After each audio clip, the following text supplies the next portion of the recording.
Hey guys, today we're back in a 2022 Mazda MX-30 EV. This is Mazda's new electric vehicle. Now we've already filmed a couple videos on this. Chris went to the first drive and I filmed just a quick review on this at the Mama Spring Rally. But I wanted to give you guys some thoughts on what this has been like to live with this week on a daily basis. 100 miles of charge. We've got about 143 horsepower in this front-wheel drive premium MX-30. Now this is a pretty low production vehicle. It's only being sold in California right now. They're going to be coming out with a plug-in hybrid variant sometime this year or next. But I kind of see this vehicle as a preview of what Mazda is going to offer in the electric car space going forward. And there's a lot to like here. Yes, the range isn't up on par with a lot of other electric vehicles right now, but I think we can kind of excuse that and look past that and really appreciate some of the nice things that this MX-30 has going for it, because there's quite a bit.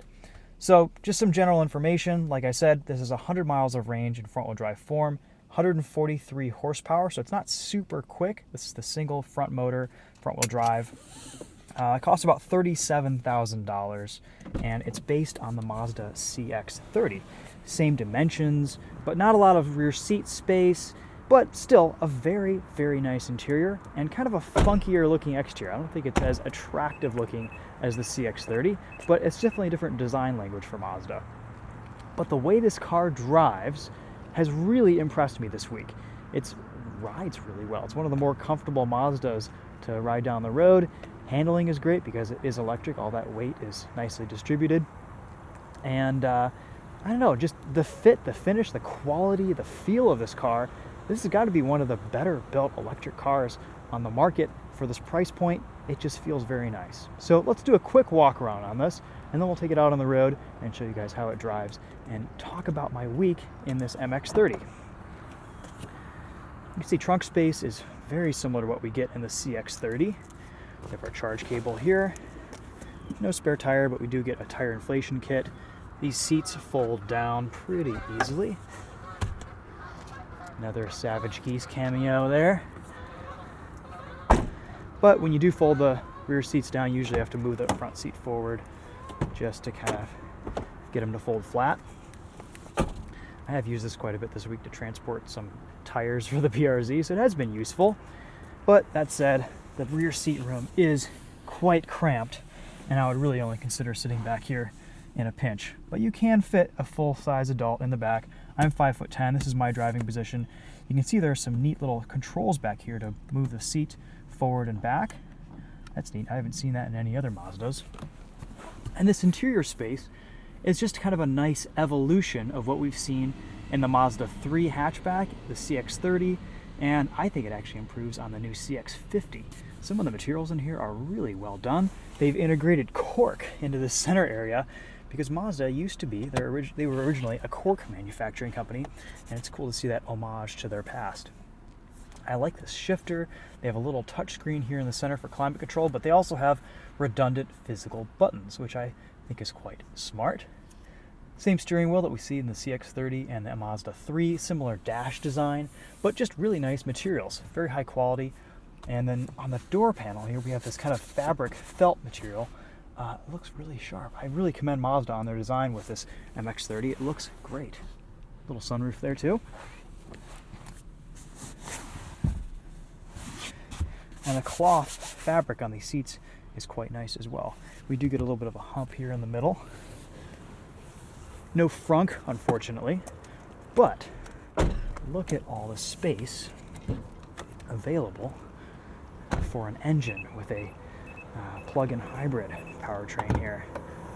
Look at that, there's so much room right here. It's been interesting to see which manufacturers are going with frunks and which are going with just kind of using that front space as a packaging area for their powertrains. I don't know, what do you guys think about the looks of this thing? In person, it has some really neat design elements. This is kind of a tri-coat MX-30. It's got Sol Crystal red, we've got this gray, and then a black roof. I like this Mazda element right here. That looks really sharp. Taillights are kind of funky looking. All right, let's hop in front here and we'll take this for a drive.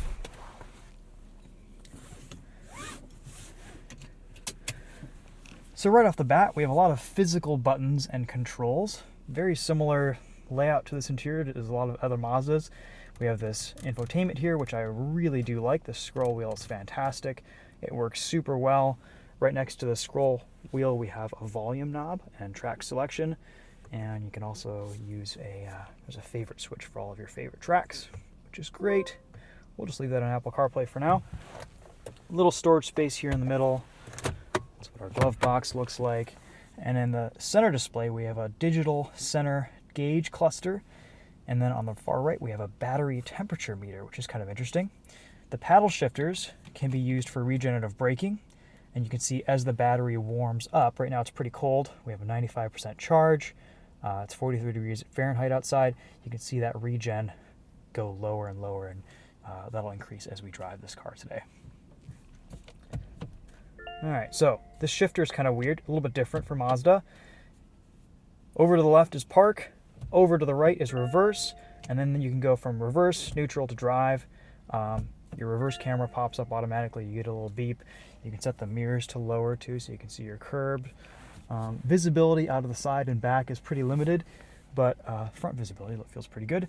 This feels maybe pretty similar, if not maybe a little bit more open and less enclosed in the CX-30, which I kind of appreciate. All right, tap the throttle and our parking brake automatically releases.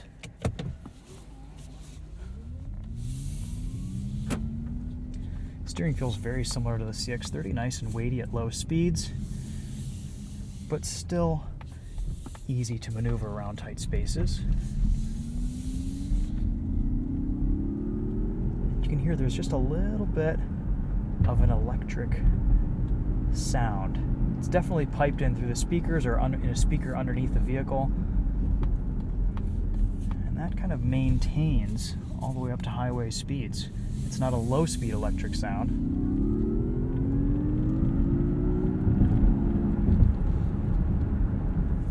This is very much a normal car to drive that just happens to be electric.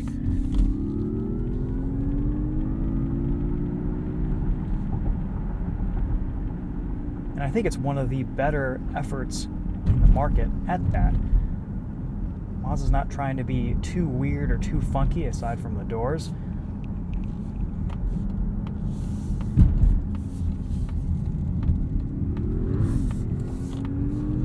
I think they could improve their traction control system just a little bit in this MX-30. Bird lived, good for him. Usually Mazda's pretty good about their traction control, but we get a lot of wheel spin with some steering angle and heavy throttle.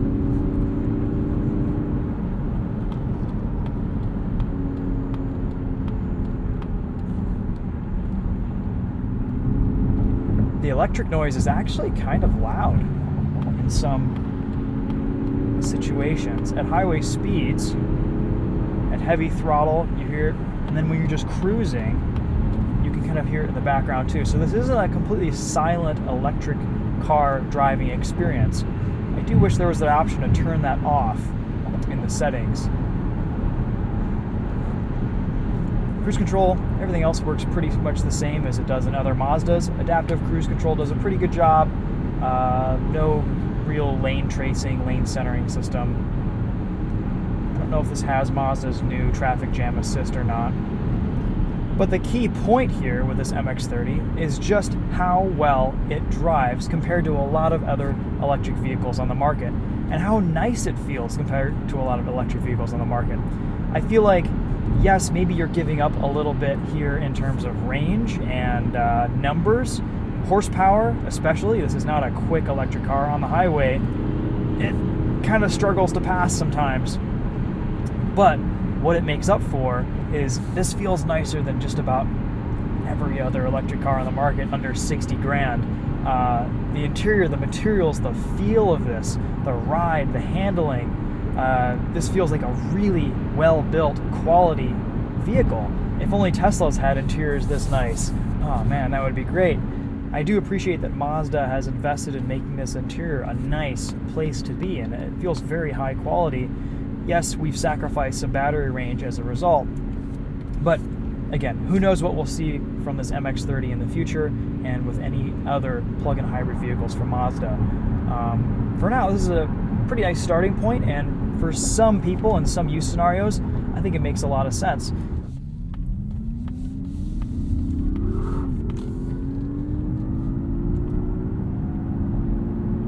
That's full throttle.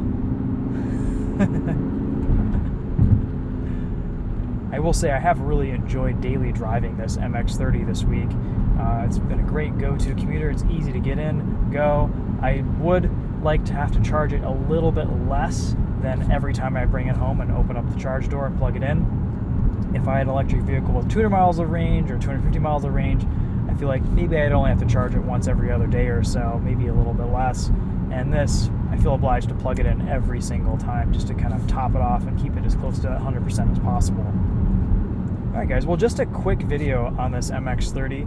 I think we have a lot to look forward to from Mazda in the electric vehicle space. If they continue on with this trend and just add a little bit more range, we'll have some real winners from Mazda, and I'm really excited to see what they drive like and what they do with them in the future. But for now, there's a lot to really like about this MX-30 and some things that they can improve upon. But for the most part, I think this is one of the nicer and better built electric vehicles on the market, at least from my experience in it this week. So props to Mazda on that. Hopefully they can work on the range and power, but I think that stuff will come with time and in future iterations. Until then though, thanks for watching. That's going to be it for this video.